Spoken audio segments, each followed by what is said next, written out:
Assalamualaikum warahmatullahi wabarakatuh. Kembali lagi di channel Berita Mistis. Untuk kisah kali ini ada sebuah cerita yang ditulis oleh akun Twitternya Om Ras. Dan untuk kisah yang akan saya bawakan kali ini yaitu sebuah kisah yang berjudul Triana. Dia bukan arwah, dia hanya manusia yang tinggal di dunia jin.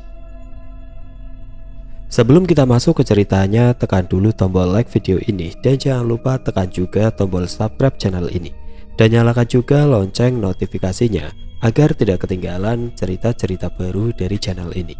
Dan bagi teman-teman yang ingin membaca langsung ceritanya, nanti silahkan saja kunjungi linknya yang nanti akan saya sertakan di kolom deskripsi.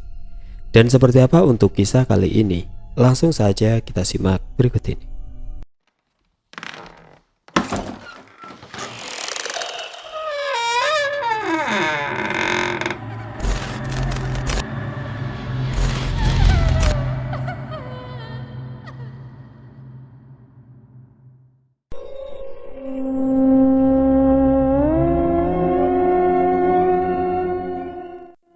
Dia sangat cantik, penampilannya begitu anggun dan mempesona. Rambutnya yang panjang berwarna hitam legam dan berbau harum melati. Dia selalu memakai pakaian mini dress berwarna cerah yang terkesan mencolok. Bibirnya yang tidak pernah lepas dari senyuman, sungguh manis. Juga suaranya yang lembut dan perhatiannya padaku, membuatku tidak bisa sedikit pun menolak permintaannya. Setiap ia datang, aku harus merelakan 3 tetes darahku untuknya. Semula aku adalah orang yang sangat takut akan darah yang keluar dari tubuhku disebabkan luka. Tapi semenjak aku mengenalnya, luka ataupun darah itu tidak membuatku takut lagi. Meskipun aku tahu dia bukan manusia. Bagiku, dia adalah orang yang selalu bisa menjadi sahabat, kakak, dan orang tua bagiku. Sifatnya yang selalu menjagaku, mengarahkan tentang semua yang harus aku lakukan, atau membela aku ketika ada orang lain yang berbuat jahat dan curang padaku. Meski dia melakukan pembalasan yang jahat, tapi aku sangat puas akan hal itu. Rintihan kesakitan, tangisan putus asa dari orang yang berbuat jahat padaku mampu membuatku tersenyum. Dan ketika aku sudah puas, disitulah dia akan melepaskannya. Cerita wanita berusia 23 tahun itu padaku. Dia siapa? Triana, jawabnya dengan bibir bergetar, seolah enggan menyebutkan nama itu. Tepat 10 tahun yang lalu, ketika cerita ini dimulai, anak Dara yang bernama Sri itu baru berusia 13 tahun dan baru saja lulus dari sekolah dasar. Ia hidup bersama ibu dan ayah tirinya yang sudah tua renta. Bisa dibilang Sri adalah anak broken home, di mana kedua orang tua kandungnya bercerai secara tidak baik pada usia Sri di bawah 3 tahun. Jadi semenjak kecil, dia sudah tidak pernah melihat ayah kandungnya lagi. Bahkan ia juga sudah lupa bagaimana rupa si ayah kandung. Perjuangan sang ibu untuk membesarkan Sri memang tidaklah mudah. Banyak keringat dan air mata yang bercucuran di sepanjang tahun perjuangan hidup mereka. Apapun pekerjaan yang bisa menghasilkan uang dan halal dilakukan, akan ia lakukan, tidak peduli lelah dan sakit. Ia tetap bertahan. Begitu juga dengan Sri. Dia tetap bertahan di sekolah itu meskipun semua teman-teman mengucilkannya dan memperlakukannya secara tidak baik. Bahkan tidak jarang ketika teman-temannya melihat ayah tiri Sri lewat di depan sekolah, mereka akan mengejek dan membuli Sri yang punya ayah tiri begitu tua. Dan tidak jarang ia dijuluki sebagai anak kampang atau anak yang tidak diketahui ayahnya. Dan kalau sudah begitu, biasanya Sri hanya bisa menangis dan lari ke belakang sekolah merenungi nasibnya. Meski di sekolah itu Sri sering diejek dan dibully, ia masih mempunyai beberapa orang teman yang dengan sukarela berteman dengannya. Ia adalah Ion, anak laki-laki yang ibunya dicap gila oleh teman-teman sekolah. Dayu, anak perempuan yang orang tuanya super cuek dan tidak pernah sekalipun hadir di pertemuan-pertemuan sekolah. Sia adalah anak perempuan yang memiliki keterbelakangan mental dan sering ngeces jika terlalu asik memperhatikan sesuatu. Ia juga sering dibully dan dipalak. Dan terakhir Ria, anak perempuan yang tubuhnya lumayan berisi dan ayah kandungnya sudah sangat tua kala itu. sehingga ia juga sering dibully. Namun mereka ini berbeda-beda kelas. Ion kelas 5, Sia kelas 6, dan Sri, Ria serta Dayu ada di kelas 4. Mereka berlima ini saling menyayangi satu sama lain dan bisa dibilang tidak terpisahkan. Ion karena nakal sering tidak naik kelas. Begitupun juga dengan Sia. Hanya saja Sia tidak nakal, tapi ia selalu kesulitan memahami pelajaran yang diberikan oleh guru. Di sekolah mereka akan saling jaga, dan karena hanya Ion dan Dayu yang kuat, dalam artian tidak cengeng, maka mereka berdualah yang sering berkelahi dengan anak-anak yang membuli. Singkat cerita, ketika akhirnya Sia berhenti sekolah karena sudah tidak sanggup, dan Ion pun lulus sekolah, Sri, Ria, dan Dayu kini hanya tinggal bertiga. Namun perlahan-lahan Dayu mulai berubah pada kedua sahabatnya. Ia mulai jarang menemui teman-temannya dan lebih senang bergabung dengan orang-orang yang dulu membuli mereka. Oh ya, saya lupa menceritakan kalau Sri ini dari kelas 3 sampai 6 dia dapat beasiswa, dan bahkan dijanjikan akan terus dapat beasiswa jika ia meneruskan sekolahnya. Namun pikiran Sri saat itu sudah tidak ada untuk melanjutkan sekolah ketika ia sudah lulus SD.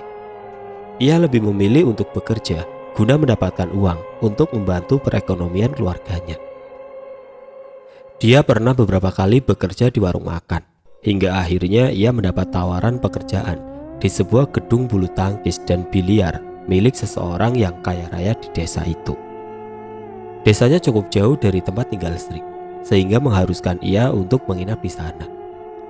Awal-awal bekerja di sana, Sri merasa nyaman dan kerasan, karena bosnya benar-benar sangat baik dan ramah sekali.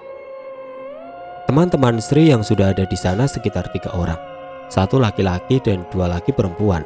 1 perempuan berusia 25 tahun dan yang lainnya 18 tahun. Jadi Sri ini adalah yang paling muda di sana. Yang laki-laki kita sebut saja Romi, dan yang perempuan berusia 25 tahun itu kita sebut saja Nana, dan yang 18 tahun Caca. Jadi ceritanya si Nana ini merupakan seorang janda anak 1 yang sudah hampir setahun bekerja di sana. Orangnya baik, ramah, nggak pelitan. Begitu juga dengan si Caca ini. Cuma setiap pertemanan kan ada tuh yang namanya plus minusnya. Nah, kebetulan kedua teman Sri yang perempuan ini ternyata agak nakal dan sering menyuruh-nyuruh Sri yang lebih muda untuk mempermudah aksi mereka. Kasarnya, Sri ini dimanfaatkan sama mereka. Awalnya karena memang Sri ini anaknya polos, jadi dia tidak berpikiran aneh-aneh dan hanya menuruti saja kemauan si Nana dan Caca, termasuk menyeludupkan laki-laki ke dalam kamar mereka. Setelah itu Sri disuruh menunggu di luar tanpa tahu apa yang dilakukan oleh kedua temannya di dalam. Sampai akhirnya Sri yang duduk di luar di tengah malam itu ketahuan oleh bos mereka yang membuat satu persatu mereka ditanyai. Dan mau tidak mau kedua teman Sri ini pun kemudian mengaku telah melakukan sesuatu yang tidak pantas di sana. Alhasil keduanya langsung diberhentikan dan tinggallah Sri berdua dengan si Romi. Tapi Romi ini tinggal di gedung biliar, jadi misah begitu tidurnya. Awalnya semua berjalan normal dan lancar. Sri pun tidak takut sama sekali tidur sendirian di area gedung bulu tangkis itu seorang diri. Sampai di suatu hari, Romi ini izin pada bos untuk pulang sebentar ke kampungnya. Dan saat dia kembali lagi ke sana, ternyata Romi datang bersama 2 orang perempuan yang katanya ingin bekerja di sana. Tentu keinginan mereka itu langsung dipenuhi dan disambut baik oleh bos yang saat itu memang sedang mencari anak buah baru. Dan kelihatannya kedua perempuan itu memang anak baik-baik. Namun ternyata baru seminggu bekerja, kedua perempuan itu malah sudah bersikap seperti bos terhadap Sri dan pandai mencari perhatian pada bos. Kasarnya, mereka ini bermuka 2. Semenjak bersama mereka, Sri seringkali menangis dan melamun di belakang gedung seorang diri. Sekelebat bayangan hitam melintas di belakang gedung sarang walet yang berada tidak jauh dari belakang gedung biliar tersebut, membuat Sri kaget. Siapa kira-kira orang yang ke belakang gedung itu di sore hari seperti itu? Apa mungkin maling? Batin Sri bertanya-tanya. Namun belum selesai ia dengan kebingungannya, Sri dikagetkan dengan suara teriakan nyaring dari dalam gedung biliar. Diiringi dengan suara teriakan lainnya. Ternyata salah satu dari perempuan yang dibawa Romi itu kerasukan dan terus berteriak-teriak. Sri yang seumur-umur belum pernah melihat orang kerasukan hanya bisa termenung dan terdiam melihat orang-orang yang sibuk menangkap perempuan itu. Sampai 3 jam lamanya, perempuan itu masih belum bisa disadarkan juga. Bahkan beberapa orang yang paham dengan hal-hal seperti itu didatangkan, namun tetap saja tidak bisa mengeluarkan sosok yang merasukinya. Banyak yang masuk, akan susah mengeluarkannya, dan melihat keadaannya sekarang, gadis ini sudah sangat kelelahan. Aku akan mengajak teman-temanku untuk tinggal di sini sampai dia mati, ujar perempuan itu. Kau ini siapa? Kenapa kau mengganggu orang yang tidak bersalah? Aku Triana. Aku tidak menyukai gadis ini karena dia sudah semena-mena dengan orang lain. Dia bermuka dua. Manusia seperti dia inilah yang sudah menghancurkan kehidupanku. Sebetulnya kesalahannya seperti apa dan kepada siapa? Biar aku suruh dia untuk minta maaf. Tapi tolong, keluarlah dari tubuhnya. Laki-laki tua bangka. Kau kira hanya kata maaf saja cukup untuk menghapuskan semua kesalahannya? Dia sudah mempermalukan, memfitnah, memperbudak anak itu. Teriak perempuan itu menuju ke arah Sri yang dari tadi berdiri di dekat pintu. Sontak saja semua pasang mata orang-orang yang berada di dalam rumah itu tertuju pada Sri. Sri tampak kikuk. Ia tidak tahu kenapa dirinya sampai dibawa-bawa. Perempuan satunya yang berdiri di dekat Romi menundukkan wajahnya. Gadis ini, dia dan dia sudah memperlakukan anak itu dengan tidak adil. Lagi-lagi perempuan itu berteriak, tapi kali ini dia menunjuk pada dirinya sendiri dan juga pada Romi serta perempuan satunya yang masih menunduk. Tiba-tiba perempuan yang kerasukan itu terbatuk, darah segar keluar dari mulut dan hidungnya. Cepat mengakulah apa yang sudah kalian perbuat, ujar lelaki parubaya itu pada Romi dan si perempuan satunya yang masih menunduk. Tidak ada, kami tidak melakukan apa-apa, Mang. Mereka tidak akan mengaku sampai satu persatu mereka bertiga aku bunuh, ujar perempuan itu lagi. Mereka berdua tetap tidak mau mengaku, bahkan sampai disuruh mengaku oleh bos pun mereka tetap tidak mau mengaku. Akhirnya di sini Sri yang dimintai keterangan dan disuruh untuk jujur, tapi karena dia takut, akhirnya ia juga berbohong. Bodoh kau Sri, aku melakukan ini untukmu dan kau malah membela mereka. Sri terdiam, namun ia masih belum berani mengatakan apa-apa. Akhirnya entah bagaimana, tiba-tiba Romi kerasukan. Makin heboh di rumah itu karena ada 2 orang yang kerasukan. Bahkan lelaki tua yang berusaha mengobati itu pun sampai pingsan karena ditendang oleh Romi yang mengamuk. Tidak hanya itu, ia juga membenturkan kepalanya terus-menerus ke dinding ulin rumah itu sampai berdarah-darah. Bos mulai emosi. Dia menunjuk ke arah satu perempuan teman si Romi. Katakan, apa yang sudah kalian lakukan? Tersentak perempuan itu tambah ketakutan. Dengan bibir gemetar, ia mengakui perbuatan mereka. Namun di sini ia mengaku hanya ikut, sementara yang mengajak adalah perempuan satunya dan juga Romi. Maaf Sri, kami sudah memfitnahmu yang bukan-bukan pada bos. Kami juga memperlakukanmu seperti pembantu pribadi kami, ucap perempuan itu menunduk. Nafas Sri turun naik, matanya mulai berkaca-kaca. Inikah sebabnya bos sering memarahinya tanpa alasan, bahkan menuduh dia mencuri, padahal Sri tidak pernah melakukan apa-apa. Kalian memang jahat, tidak pantas dimaafkan. Kepada sesama manusia saja kalian saling menyakiti, teriak perempuan kerasukan itu melengking. Di sini posisi Sri seperti disudutkan. Ia disuruh memaafkan setelah beberapa saat mendengar pengakuan orang yang menjahatinya. Baik, aku maafkan kalian, tapi aku maafkan bukan berarti aku bisa melupakan apa yang sudah kalian lakukan padaku, ucap Sri pelan. Lalu ia langsung keluar dari rumah tersebut, berlari ke pinggiran sungai Barito, duduk di atas kapal merenungi nasibnya. Setelah hampir 1 jam lamanya ia melamun, Sri kemudian pulang. Saat ia melangkah menyeberangi jalan, tiba-tiba dari arah hulu terlihat sebuah delman yang ditarik oleh seekor kuda hitam. Awalnya Sri mengira itu adalah delman yang datang dari luar daerah untuk melakukan pertunjukan di desa tersebut. Kuda itu perlahan-lahan berhenti ketika sudah tepat berada di depan Sri. Seorang wanita mengenakan pakaian kuning kemasan turun sambil tersenyum. Bau tubuhnya seperti bunga kenanga, wangi. "Siapa namamu, anak manis?" tanya wanita itu lembut. "Sri, kenapa kau sendirian di tengah malam begini, sayang?" Wanita itu bertanya lagi. Aku... Sepertinya ada sesuatu yang terjadi. Apa kau sedang sakit?" Sri tertunduk. Bulu tubuhnya seketika merinding begitu si wanita menyentuh pundaknya. Tangan itu dingin dan kaku. Menyadari ada yang tidak wajar, Sri langsung berbalik hendak pergi. Namun tangannya langsung ditahan. "Pikiranmu yang mengundangku kemari. Sekarang aku datang dan kau hendak pergi. Ikutlah bersamaku," ujar si wanita. Perkataannya membuat Sri ketakutan. "Lepaskan aku tidak mau ikut. Aku tidak tahu siapa kamu," teriak Sri histeris. Tiba-tiba semuanya terasa gelap. Sri bagai terkurung di suatu ruangan tanpa cahaya. Ia dapat merasakan bagaimana tubuhnya bergerak, namun Sri tidak bisa mengendalikannya. "Sri, kau kenapa, Sri?" ujar Mugi yang baru saja pulang mencari ikan. "Lepas, atau kubunuh kau," teriak Sri dengan suara yang serak. "Astagfirullahaladzim, istighfar Sri, kau kenapa?" Mugi yang berbadan besar dan kuat itu sebisa mungkin mencoba mengunci tubuh Sri agar ia tidak bisa kabur. Sambil mulutnya terus membaca doa yang ia bisa.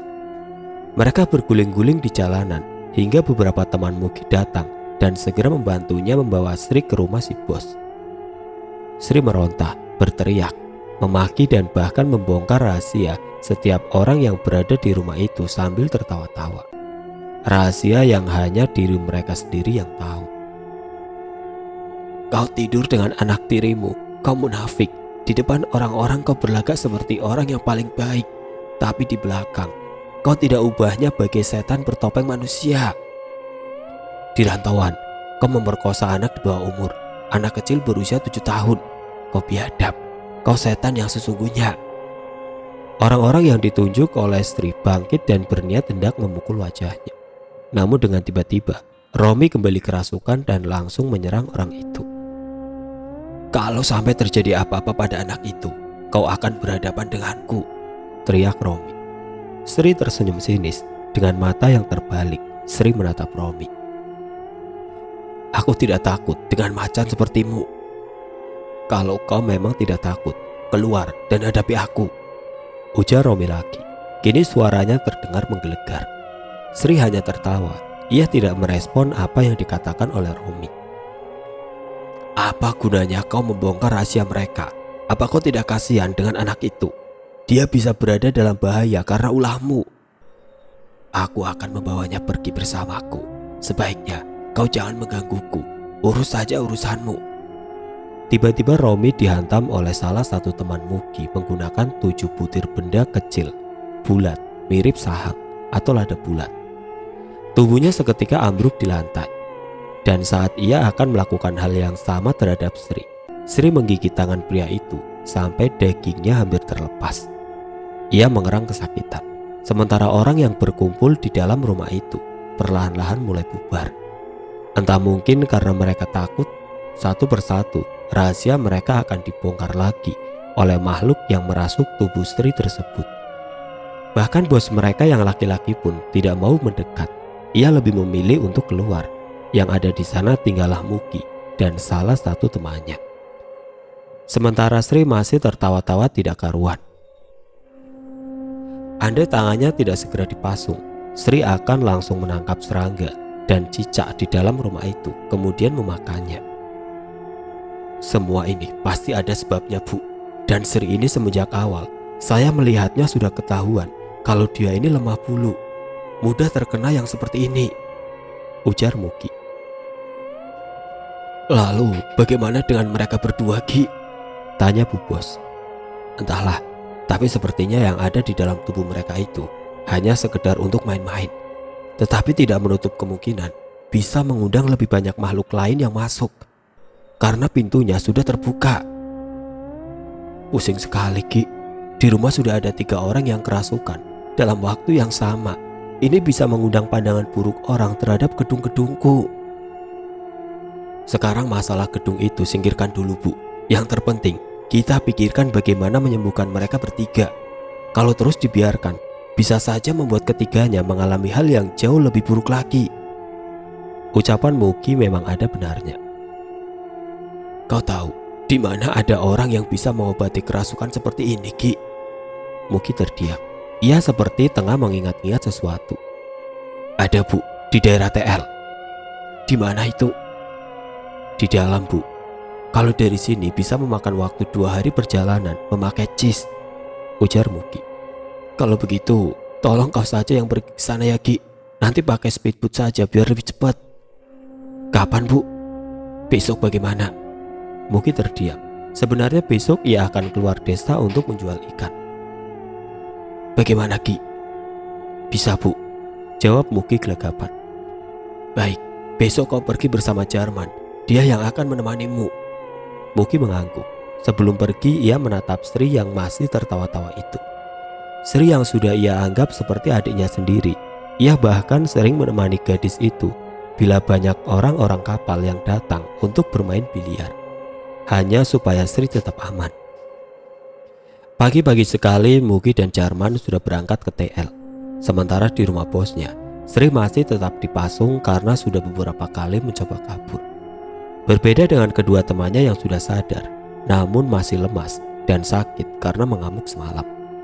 Singkat cerita, tidak sampai 2 hari Jarman dan Muki sudah kembali bersama dengan seorang wanita berusia 45 tahunan. Ketika ia tertawa, terlihatlah gigi-giginya yang hitam akibat menginang. Wanita itu memperkenalkan diri dengan sebutan Cuk Mardin. Nama asli tidak disebutkan di sini.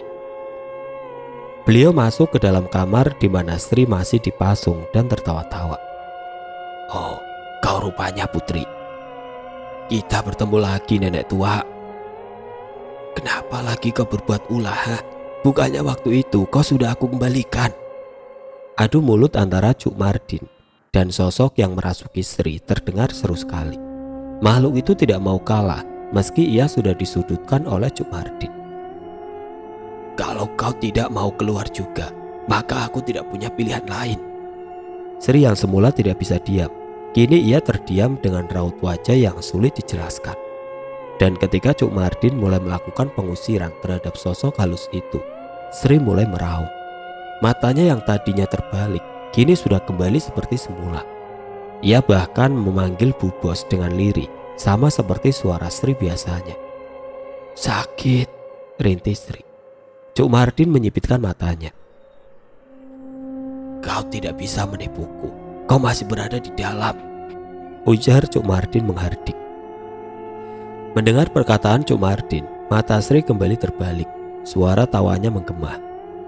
Kau sama saja seperti dulu, kau tidak bisa ditipu, ujar Sri tertawa terbahak-bahak. Namun ketika benda mirip besi berkarat itu ditempelkan pada dahinya, seketika Sri berteriak kesakitan. Tubuhnya meronta-ronta, menjerit dan terus memohon untuk tidak disakiti lagi. Tapi Cuk Mardin tidak mau mendengarkan. Hingga akhirnya beliau terkena tendangan dari Sri yang berhasil melepaskan ikatan di kakinya. Tapi tiba-tiba saja tubuh Sri menggelepar-gelepar. Perlahan-lahan tubuhnya mulai mengejang. Wajah Cuk Mardin menegang. Ia tahu ada sosok yang jauh lebih kuat yang sedang berusaha masuk ke dalam tubuh Sri. Beberapa saat kemudian, Sri kembali tenang. Wajahnya kini kembali seperti biasa. Ia pun tidak lagi berontak. Kau jangan khawatir, aku tidak akan menyakiti anak ini, ujar Sri dengan suara yang jauh lebih lembut dari sebelumnya. Kau siapa? Tanya Cuk Mardin. Aku Triana. Kalau memang kau tidak punya niat jahat, sebaiknya kau keluar dari tubuh anak ini. Kasihan dia, tubuhnya pasti sudah sangat lemah sekali. Sri terkekeh. Aku tidak akan mengamuk. Aku hanya ingin sedikit berbagi ceritaku pada kalian semua. Tapi sebelum itu, aku ingin meminum kopi pahit. Bisakah tolong dibuatkan?" Cuk Mardin beranjak sambil memegangi pinggangnya yang terasa sakit. Ia meminta izin pada tuan rumah untuk membuat segelas kopi pahit sesuai permintaan dari sosok yang merasuk istri. Dalam sekali teguk saja, kopi hitam tanpa gula itu habis diminum oleh Sri. Itu pun ia ingin meminta tambah lagi. "Dulu, jauh sebelum gedung bulu tangkis ini dibangun, di situ merupakan tempat tinggal kami berdua. Anakku selalu bermain di sana. Aku dan anakku tinggal di sana sangat lama sekali. Karena kami berdua menunggu kedatangan suamiku dan anakku yang lain datang menjemput kami berdua di sini. Hingga suatu hari, ketika aku pergi mencari sesuatu, aku tinggalkan anakku di sana. Dan kau tahu apa yang kulihat setelah aku kembali? Aku melihat anakku mati. Kepalanya hancur karena pembangunan kalian yang tidak berizin itu. Harusnya kalian memberitahu kami kalau di tempat itu akan dibangun sesuatu. Kalau kalian beritahu kami, tentu akan pergi dan mencari tempat lain untuk tinggal. Tapi kalian terlalu egois. Tapi kami benar-benar tidak tahu kalau ada kalian di tanah itu. Aku ingat dulu ada anak ayam yang mati karena kejatuhan balok. Anehnya, meski sudah diusir, anak ayam itu tetap diam di tempat itu. Kami tidak sengaja, pantas saja setelah pembangunan. Anak pertamaku meninggal, lalu para tukang menjadi sakit-sakitan. Apa kau yang melakukan itu? Tanya Bu Bos. Sri menangis sesegukan pilu. Kau pun seorang ibu, dan kau tentu tahu bagaimana perasaanku ketika melihat anak yang kusayangi mati begitu saja karena ulah manusia. Kau beruntung karena kau masih punya anak. Tapi aku, meskipun aku mempunyai anak lain, tapi aku tidak tahu keberadaannya sekarang di mana. Aku sendirian. Mereka terdiam, hanya isak tangis Sri yang terdengar. Aku minta maaf. Maafmu tidak akan mengembalikan anakku. Hening. Keadaan Sri mulai tenang dan jauh lebih baik dari sebelumnya. Pasungan pada kaki dan tangannya pun sudah dilepaskan. Namun begitu, ia masih berada dalam pantauan Cuk Mardin yang tengah berusaha mengobati gadis itu agar tidak ada yang kembali masuk ke dalam tubuhnya lagi. Bagaimana keadaan Sri? Tanya Mugi yang baru saja datang. Sudah sedikit lebih baik. Ia tidur lelap sekali. Nampaknya sangat kelelahan. Syukurlah. Tapi bagaimana? Apa mungkin Sri ini dipagari saja supaya tidak bisa dirasuki mereka lagi? Aku sudah memikirkan itu, dan mungkin nanti setelah dia bangun, aku akan melakukannya. Mugi mengangguk, matanya menatap lekat pada Sri yang masih tertidur pulas. 3 hari kemudian, Sri sekarang jauh lebih baik. Ia juga sudah dimandikan oleh Cuk Mardin yang bertujuan untuk memagar tubuhnya. Jangan melamun, apapun yang kau rasakan, jangan pernah melamun. Karena bila pikiran kosong, disitulah kesempatan mereka untuk masuk terbuka. Pesan Cuk Mardin pada Sri sebelum ia pulang diantar oleh Jarman. Pada hari keempat, Sri memutuskan untuk kembali bekerja. Namun ketika ia ada di gedung itu, orang-orang menatapnya dengan tatapan takut, dan bahkan tidak jarang orang-orang akan langsung pulang ketika melihat Sri. Perlakuan orang-orang itu membuat Sri sakit hati. Padahal Sri tidak melakukan apa-apa pada mereka, tapi mereka memperlakukan dirinya seperti itu. Sri yang kini lebih sensitif dari biasanya. Ia lebih mudah tersinggung dan marah. Triana, Triana, Triana, gumam Sri di tengah-tengah gedung bulu tangkis itu. Di depannya ada segelas kopi pahit yang masih panas. Ruangan itu memang tidak seberapa terang jika di malam hari, karena memang ditutup pada pukul 5 sore. Aroma melati dan suara langkah kaki dari arah belakang Sri terdengar mendekat. Suara dan aroma itu tentu mampu membuat Sri ketakutan. Aku senang kau memanggilku sayang. Jadi itu benar namamu? Ya. Kau di mana sekarang? Bisakah bolehkah aku melihatmu? Tentu sayang. Sekarang lihatlah ke belakangmu. Aku berada tepat di belakangmu. Mendengar jawaban Triana, Sri tercekat. Ia ragu untuk memutar badan melihat sosok yang mengaku bernama Triana itu. Apakah wajahnya seram seperti hantu-hantu di dalam cerita-cerita? Namun, rasa penasaran membuat Sri memantapkan hati untuk menoleh ke belakang. Matanya terbelalak begitu melihat sosok itu.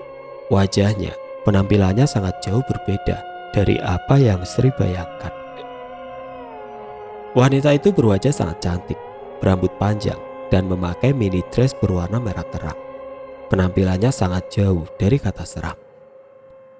Ini benar kau? Tanya Sri ragu-ragu. Iya sayang, aku Triana, jawabnya lembut. Tapi kau sangat cantik. Triana tersenyum. Kau juga cantik. Kau mau ikut aku ke rumahku? Ujar Triana dengan bibir masih tersenyum. Rumah? Iya sayangku, aku ingin mengajakmu ke rumahku. Sri terdiam. Melihat raut wajah Sri seperti itu, Triana tertawa kecil. Kau jangan berpikiran aneh. Rumahku bukan di kuburan. Aku sebenarnya manusia sama sepertimu. Hanya saja ada sesuatu yang aku lakukan hingga membuatku bisa tinggal dan hidup dengan umur yang panjang di dunia mereka. Maksudmu? Lagi-lagi Triana tersenyum manis. Kalau aku jelaskan pun, kau mungkin tidak akan mengerti. Kau tahu, sudah bertahun-tahun aku hidup sendirian di sini. Tidak ada teman, tidak ada keluarga. Dan sekarang, aku sangat berharap kau mau berteman denganku. Sri merasa nyaman berbicara dengan sosok itu. Dia ramah dan sangat baik padanya. Tentu perasaan itu membuat Sri mau menerima tawaran pertemanan yang diajukan oleh Triana. Hampir setiap tengah malam Sri menghilang tiba-tiba dan muncul kembali menjelang pagi. Begitu seterusnya hingga sampai di suatu hari. Ada seseorang yang mengadukan hal itu pada bos. Dan setelah diselidiki, rupanya benar apa yang dikatakan orang itu. Bahkan pernah beberapa kali mereka melihat Sri berbicara sendiri tanpa ada siapapun di dekatnya. Tidak hanya sampai di situ, anak bos tiba-tiba jatuh sakit setelah bermain bersama Sri. Padahal saat mereka bermain itu, bos pun ada di antara mereka. Jadi sangat tidak mungkin jika Sri melakukan hal yang tidak-tidak terhadap anak itu. Sri, bagaimana ya saya menyampaikannya? Maksudku begini, gedung ini akan aku urus sendiri dan tidak memperkerjakan orang lain lagi. Jadi, saya paham. Besok juga saya akan pulang dan saya ucapkan terima kasih banyak sebab selama ini saya sudah diperbolehkan untuk bekerja di sini dan kalian semua memperlakukan saya juga dengan sangat baik. Terima kasih atas semuanya. Kalau ada umur dan rezeki, mungkin kita akan bertemu lagi. Ucap Sri memotong pembicaraan bosnya karena ia sudah tahu sejak semalam dari Triana bahwa bos akan memberhentikannya dari pekerjaan itu. Sri diberikan uang lebih untuk pulang oleh bosnya dan rupa-rupanya Triana pun ikut serta bersama Sri. Karena katanya dia sudah tidak punya siapa-siapa untuk menahannya agar tetap berada di sana. Dan sekarang adalah tugasku untuk menjaga dan melindungimu, ucapnya tersenyum. Sejak pulang, Sri hanya tinggal di rumah. Ia menghabiskan waktunya untuk membaca buku-buku bersama Triana. Kurasa lain anakmu itu. Beberapa kali aku melihat dia berbicara sendirian dan tertawa-tawa. Coba kau tanyakan pada orang yang paham. Semoga saja dugaanku itu salah, ujar seseorang tetangga pada ibunya Sri. Perkataan itulah yang membuat Sri dibawa ke seseorang guru. Guru yang dimaksud ini bukan seorang ulama, tapi memang profesinya sebagai seorang guru SD di salah satu sekolah yang ada di daerah itu. Namun beliau ini memang ada kebiasaan dalam hal-hal mistis seperti itu. Ketika akan menaiki tangga rumah guru tersebut, langkah Sri seperti ditahan. Ia enggan untuk naik. Seluruh tubuhnya pun terasa merinding seketika. Jangan ke sana, Sri, ujar Triana. Aku tidak mau masuk, Mah. Setelah mendengar penolakan Sri, ibunya lantas menarik tangannya dengan keras agar secepatnya masuk ke dalam. Tiba-tiba Sri merasa tubuhnya seperti tidak terkendali. Ia langsung menepis kasar tarikan tangan sang ibu. Matanya tajam menatap ibunya. "Aku tidak mau masuk," bentak Sri. Dan ketika seorang lelaki mendekati mereka, mata Sri langsung melotot tajam. Seketika Sri bertingkah seperti orang kerasukan. Ia menjerit, menyuruh lelaki itu agar jangan mendekat. Akan tetapi ketika ia hendak melangkah pergi, langkah Sri terhenti dan tubuhnya seketika lemas. Sri diangkat dan dibawa ke dalam rumah guru tersebut. Di sana dikatakan bahwa Sri diikuti sosok macan hitam jadi-jadian, bukan macan asli. Jadi sosok itu dulunya adalah manusia biasa. Kalau kalian pernah baca cerita Raja Tampo, nah mungkin proses manusia menjadi sosok macan sama seperti Raja Tampo itu. Apa bisa anak saya dipisahkan dari makhluk itu? Bisa, lebih cepat, lebih baik.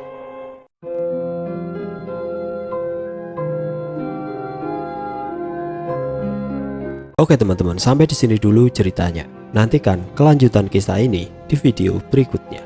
Agar tidak ketinggalan, klik tombol subscribe channel ini dan nyalakan lonceng notifikasinya. Wassalamualaikum warahmatullahi wabarakatuh.